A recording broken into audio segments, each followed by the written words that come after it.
They treated me like the family bank for 20 years.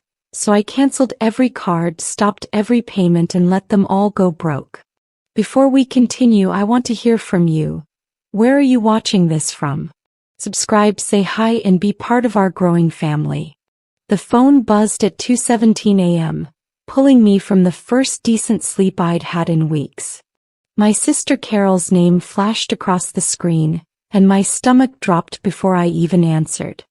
"Emily, I need $5,000 by Friday," she said. "No hello, no how are you. Just demands like always."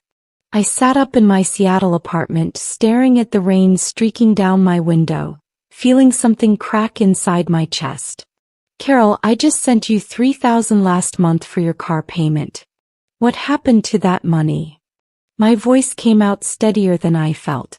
There was a pause, then that familiar edge crept into her tone.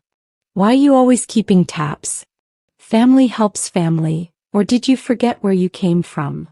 The words hit like they always did, designed to make me feel guilty for having the audacity to question where my money went.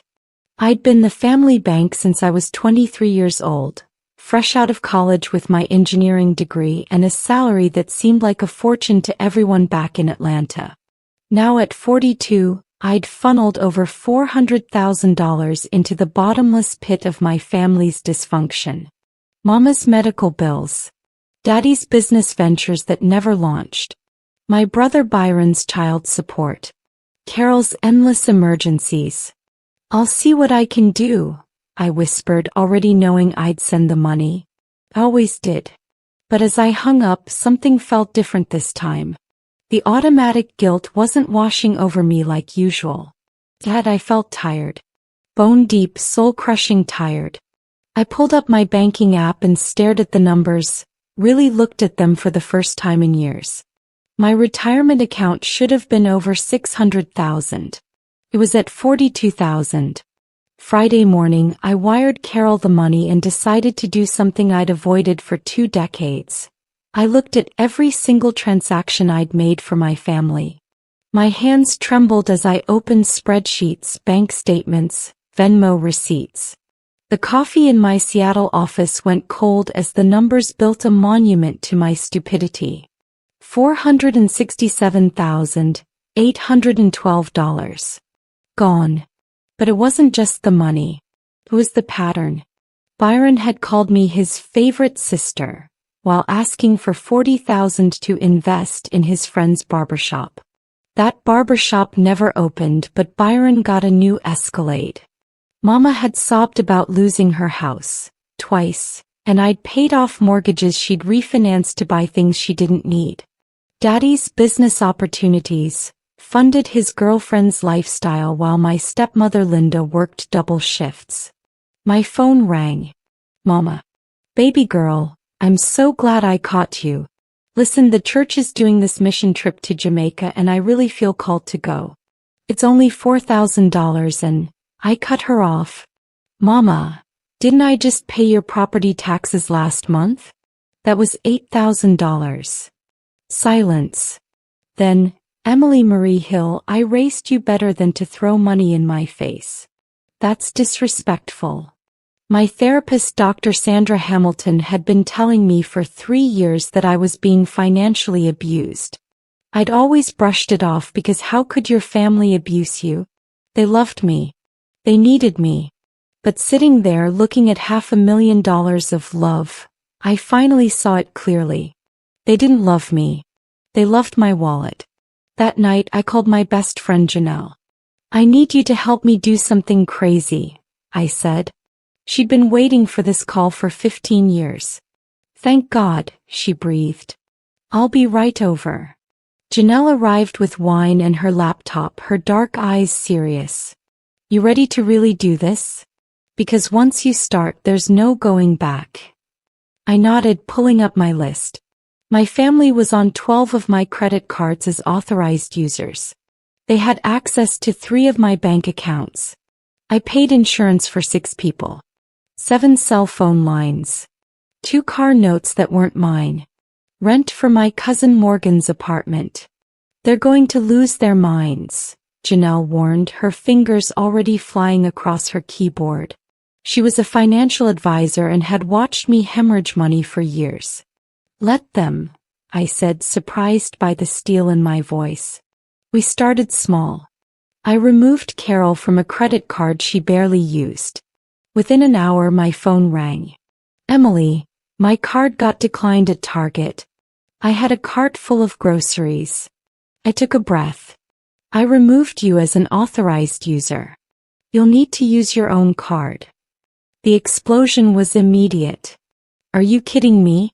I have 3 kids to feed. What kind of sister are you? My heart pounded.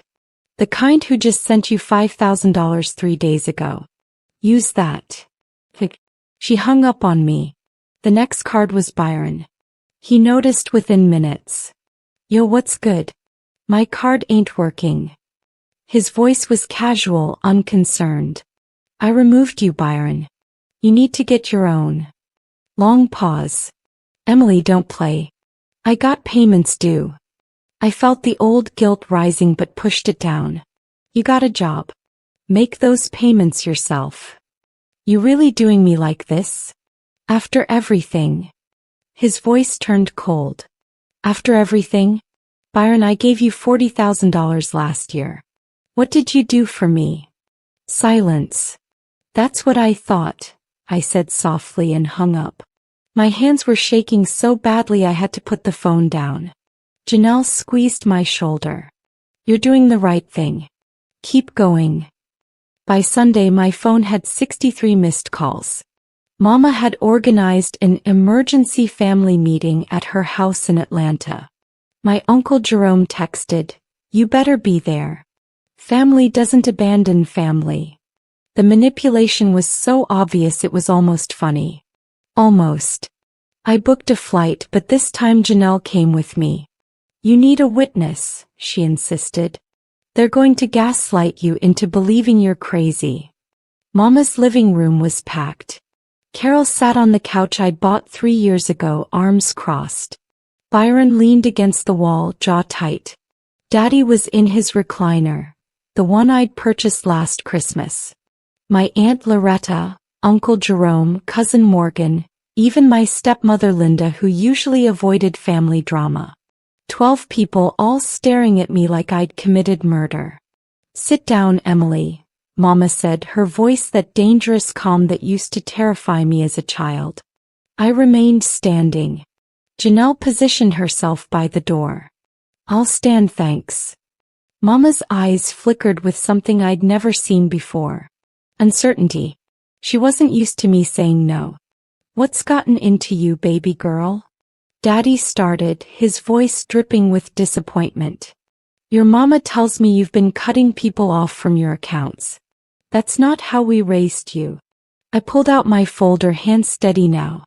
I've given this family $467,000 over 20 years.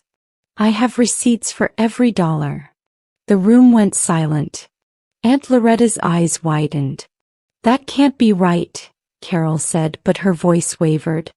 I opened the folder and started reading. Byron, $73,000. Carol, $89,000. Mama, $152,000.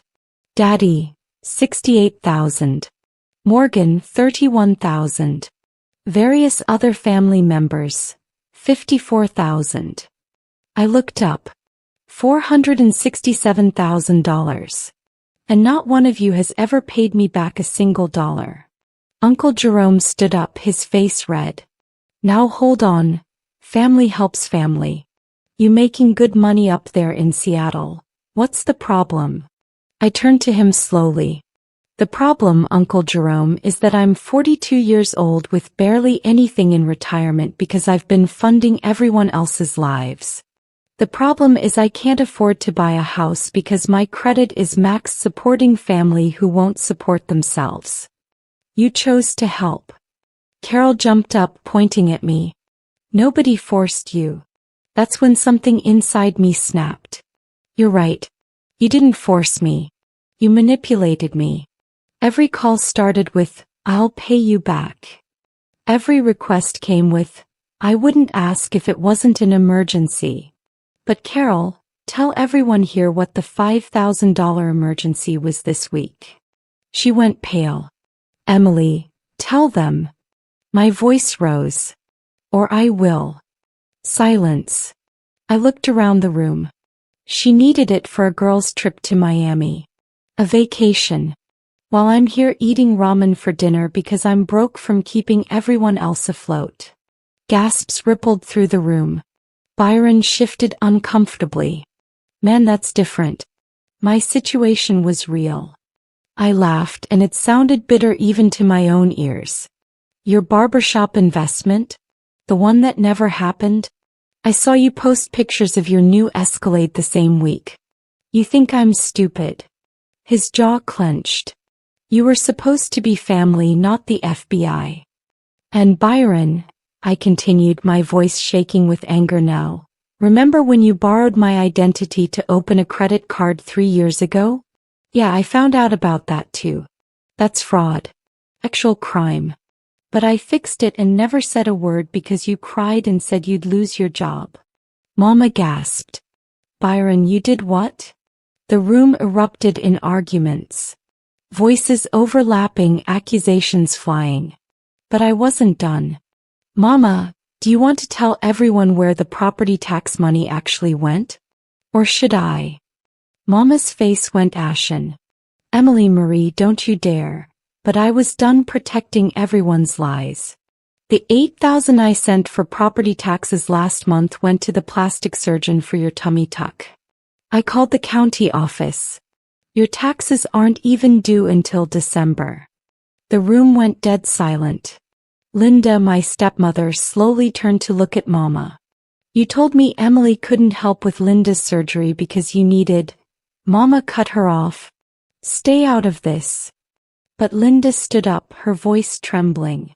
I had a tumor. Emily, I had a tumor and I asked your daddy to ask you for help with the medical bills. He said you said no. I felt like I'd been punched. What? I never. Daddy, you never asked me about any tumor. Daddy wouldn't meet my eyes. Mama jumped in quickly. Well, the church needed. Stop.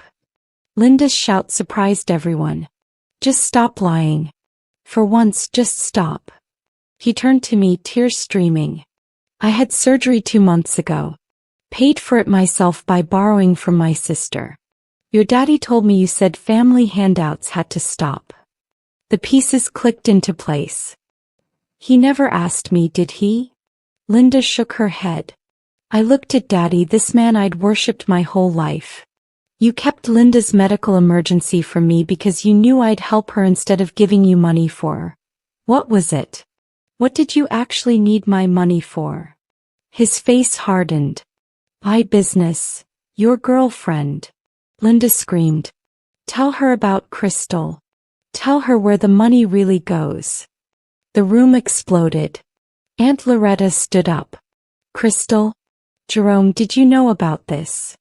Uncle Jerome's expression said he did. Carol looked genuinely shocked. Byron just stared at the floor.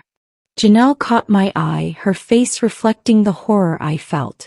My father, my hero, had a whole other life funded by my money. How long? My voice came out barely above a whisper. Daddy stood up, defensive now. Emily, it ain't like that. Your mama and I have an arrangement. 5 years, Linda interrupted, her voice hollow. He's been with Crystal for 5 years. Has 2 kids with her. The floor tilted. I grabbed the back of a chair. I have siblings I don't know about.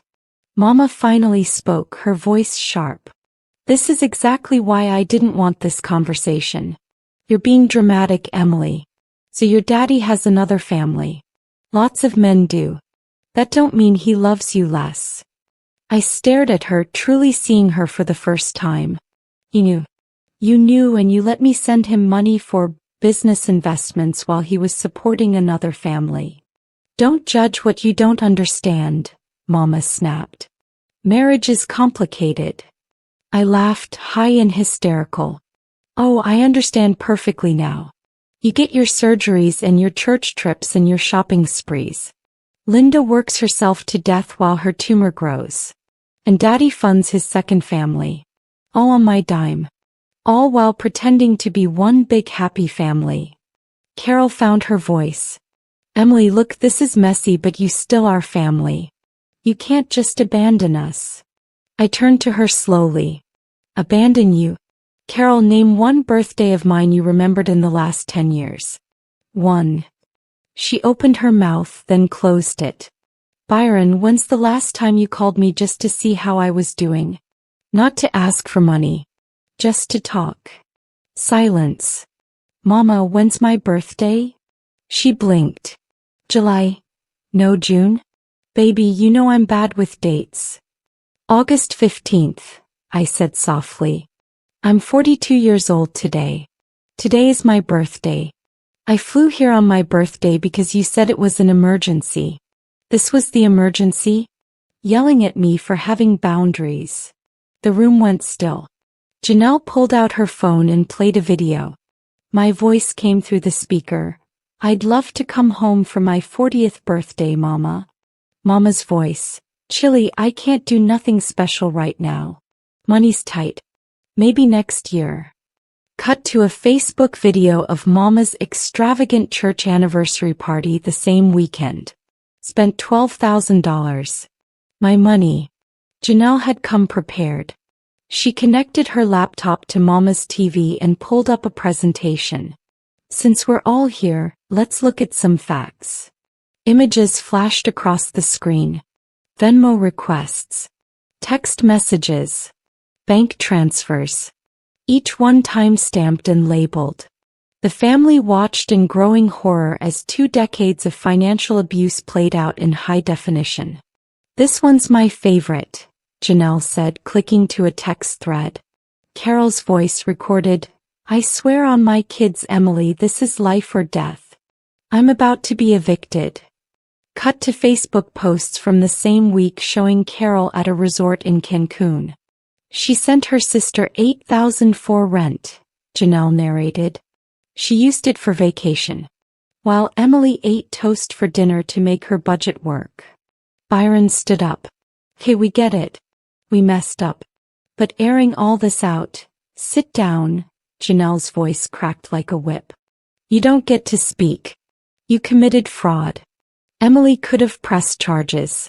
She didn't because she loved you. So sit down and listen. He sat.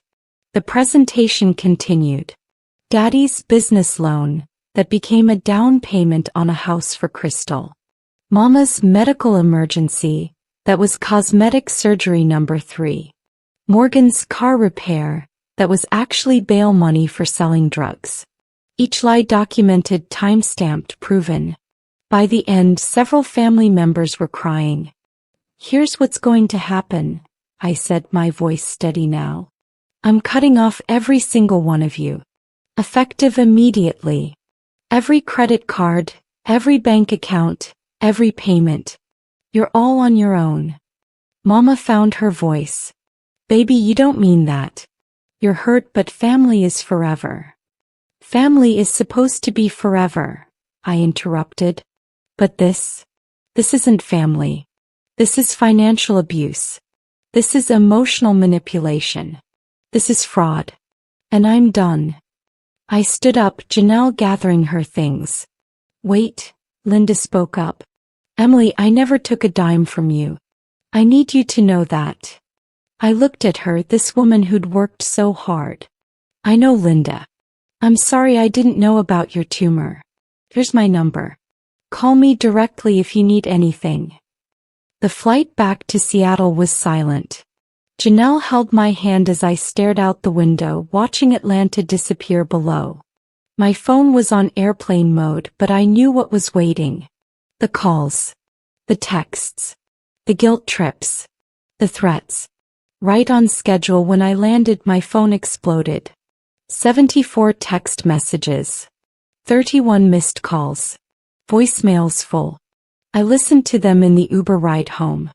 Mama, you're breaking my heart. How can you do this to your own mother? Byron, You really gonna let your nephew starve? What kind of aunt are you? Carol, I hope you're happy. My kids are crying asking why Auntie Emily don't love them no more. But it was Daddy's message that hurt most. Emily, baby girl, I know I messed up. But that money you gave me helped put food on Crystal's kids' table. Those are your brother and sister. Their names are Jaden and Trinity. They 6 and 4. You really gonna punish innocent children? The manipulation was masterful. Take my mistakes and turn them into me being cruel to children I'd never met. When I got home, Janelle ordered pizza and we sat on my couch. You okay? She asked. I thought about it. I don't know. I feel guilty. I feel angry. I feel relieved. I feel like the worst daughter, sister, niece in the world. But I also feel free. She nodded. That's normal. You're mourning the family you thought you had while celebrating freedom from the family you actually have. My phone rang. Unknown number. Against my better judgment, I answered. Emily? This is Linda. Her voice was soft, hesitant. I wanted to apologize. I didn't know the extent of what they were doing to you. If I had known, I cut her off gently. It's not your fault, Linda. How's your recovery going? We talked for an hour. She told me about the tumor, the surgery, how scared she'd been. How she'd thought I'd abandoned her when she needed me most. Your father told me you said you were tired of supporting the family, Linda whispered. He said you told him to stop asking. I believed him, Emily. I'm so sorry. I felt tears streaming down my face. He stole your tumor from me, Linda. He took away my chance to help you when you really needed it so he could fund his other life. Monday morning I woke up to my first day of freedom. No automatic transfers scheduled. No credit card alerts for purchases I didn't make. My phone was still blowing up, but I'd blocked everyone except Linda. Work was a blur. My boss Jennifer noticed immediately. Emily, you okay? You seem different. Different was the right word. I felt lighter but also terrified. That afternoon my bank called. Miss Hill, we have someone here claiming to be your sister trying to access your account. My heart raced. I removed her access last week. She shouldn't be able to access anything. The banker's voice was professional but concerned. She's quite insistent. Claims there's a family emergency and her daughter needs emergency surgery. I closed my eyes. Her daughters are fine. She's lying. Please flag my account for any suspicious activity and require in-person verification with ID for any changes. Hanging up, I felt sick. Carol had gone to the bank to try to access my money. This was a new low even for her. Janelle called during lunch. You sitting down? Carol posted about you on Facebook. She read the post. Some people forget where they come from. My sister got money and now she too good for family. Y'all pray for her soul because money done changed her. She'd rather see her nieces starve than miss one designer purse. The post had 200 likes and 63 comments, all dragging me. I felt the old shame rising, then pushed it back down. Let her post. People who know the truth will know the truth. But Janelle wasn't done. Emily, she named your job. People are calling your office claiming you stole from the family. My blood ran cold. What? HR called me thinking I'd know how to reach you. They want to talk. My hands shook as I walked to H. Jennifer met me there, her face serious. Emily, we've received some concerning calls today. Allegations about theft. I need you to know we don't take these things lightly. The room spun. After everything, was I going to lose my job too?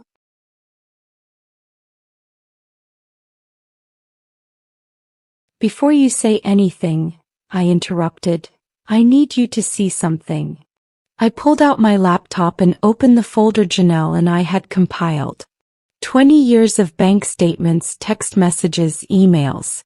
Every request, every transfer, Every lie documented. Jennifer and the HR director Michael sat in silence as I walked them through 2 decades of financial abuse. My family has taken over $400,000 from me, I explained, my voice steady. Last week I cut them off. Now they're retaliating by calling my workplace with lies. I've never stolen a dime. They're the thieves. Michael leaned back, whistling low. This is extensive. Do you have documentation of the calls they made here? I didn't, but Jennifer did. He pulled up a log. We received 7 calls today. Carol Hill, Byron Hill, and someone claiming to be your mother. They alleged you'd stolen inheritance money and were being investigated by police in Atlanta. She paused. Emily, I'm obligated to verify. Are you under investigation? I laughed bitterly. Call Atlanta PD.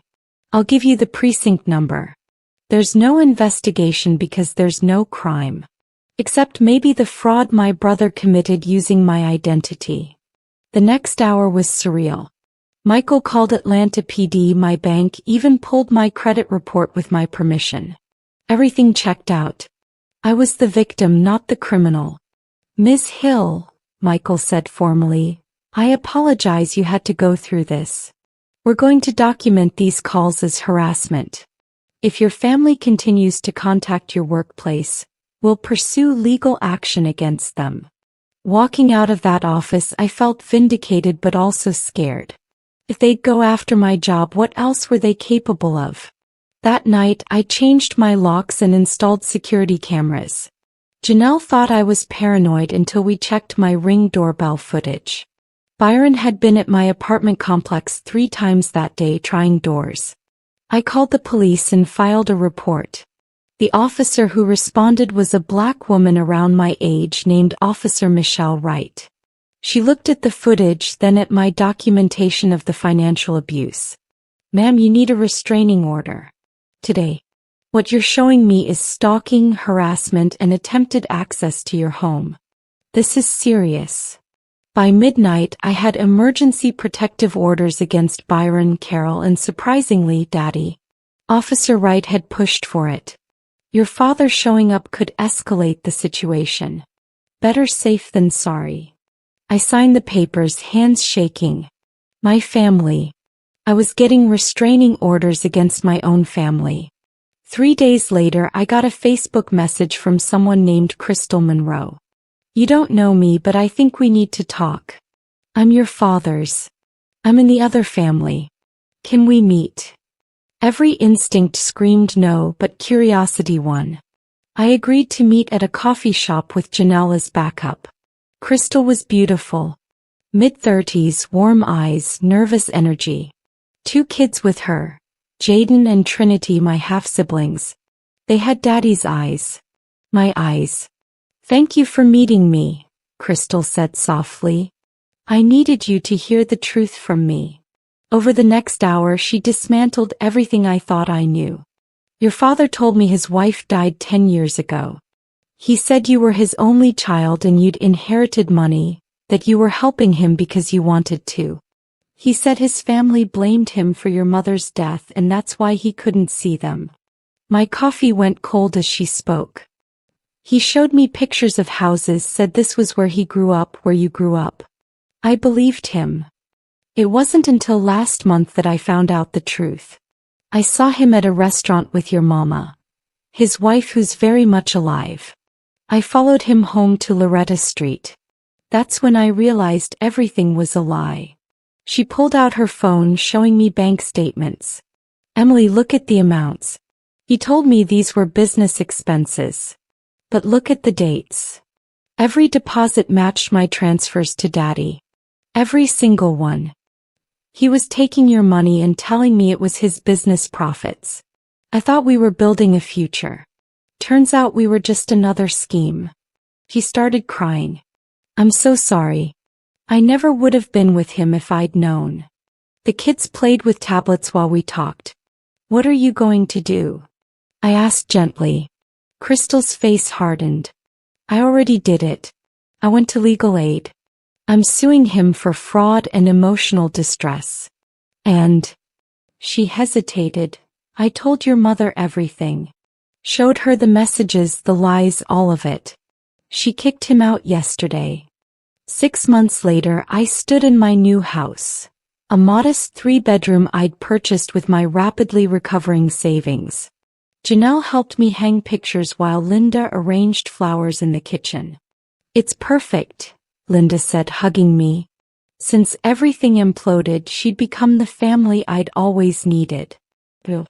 Honest. Present without expecting a paycheck. Crystal and the kids visited every few weeks. We'd formed an unlikely friendship, 2 women manipulated by the same man. I'd helped her get a nursing degree, her choice, her timeline, with a repayment plan she'd insisted on. She was paying me back $50 a month. It wasn't about the money. It was about respect. Mama tried reaching out twice. The first time through a cousin. She wants to apologize. I sent back a message. She can apologize through my lawyer. The second time was a letter. Pages of excuses, justifications, and finally, buried at the end, I need help with the mortgage. I threw it away. Byron violated the restraining order once. He spent 3 days in jail and lost his job. Learned his lesson. Carol blocked me on everything after I refused to send money for her daughter's birthday. The daughter whose birthday she'd lied about to get money. But the biggest surprise was Morgan. He showed up at my door 6 months clean, working 2 jobs with an envelope containing $200. It ain't much, he said, hands shaking. But it's honest. And I'm gonna pay back every penny. I'm in an A now. Got a sponsor. I'm sorry, Emily. For real this time. I invited him in. Slowly, carefully, we were building something real. My retirement account was growing again. I'd started therapy to deal with the trauma. Some days were hard. Grief for the family I'd wanted, anger at the family I'd had. But mostly I felt free. Free to say no. Free to have boundaries. Free to spend my money on my life. One night Janelle asked, "Do you regret it? Cutting them off so completely?" I thought about it, really thought. I regret that it had to happen. But I don't regret doing it. They treated me like a bank for 20 years. Now they know banks can close accounts. She raised her wine glass. To closed accounts and open futures. My phone buzzed. Linda, dinner Sunday? I'm cooking. My treat. I smiled and replied yes. This was family now. People who showed up not because they needed something but because they wanted to be there. People who celebrated my wins without calculating what they could get from them. People who remembered my birthday. The old Emily would have felt guilty. Would have sent money despite everything. Would have believed she was being cruel. But the new Emily? She knew the truth. Saying no to being used wasn't cruel. It was survival. It was self-respect. It was the boundary I should have built 20 years ago. Sometimes love means walking away. And sometimes the best thing you can do for yourself is let toxic people go broke without you.